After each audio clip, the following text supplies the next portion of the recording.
আলহামদুলিল্লাহ, আজ 17 নভেম্বর 2025 বাংলাদেশের মানুষের জন্য একটি আনন্দ ঘন উপলক্ষ তৈরি হলো।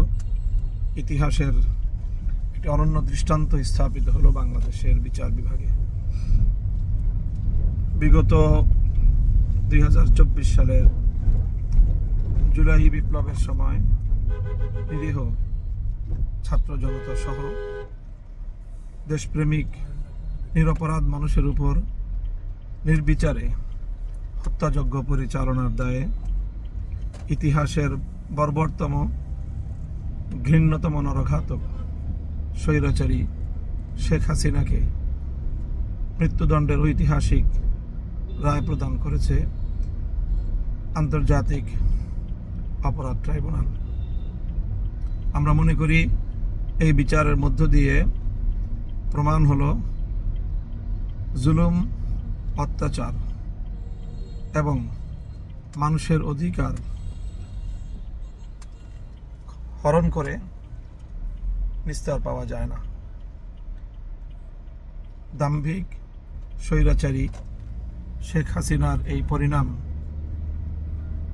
বাংলাদেশের আগামী সকল শাসকদের জন্য একটি দৃষ্টান্ত হয়ে থাকবে। নিরীহ মানুষের রক্তে আর কারো হাত রঞ্জিত না হোক।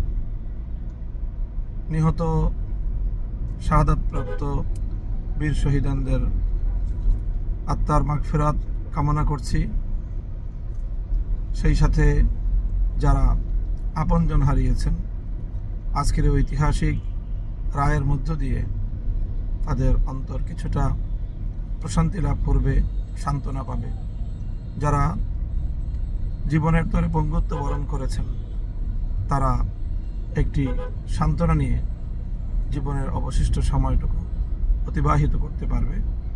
বাংলাদেশ ফ্যাসিবাদ মুক্ত, স্বৈরতন্ত্র মুক্ত একটি সুন্দর বাংলাদেশের দিকে এগিয়ে যাবে প্রত্যয়দীপ্ত কদমে। সেই প্রত্যাশা ব্যক্ত করছি আমরা।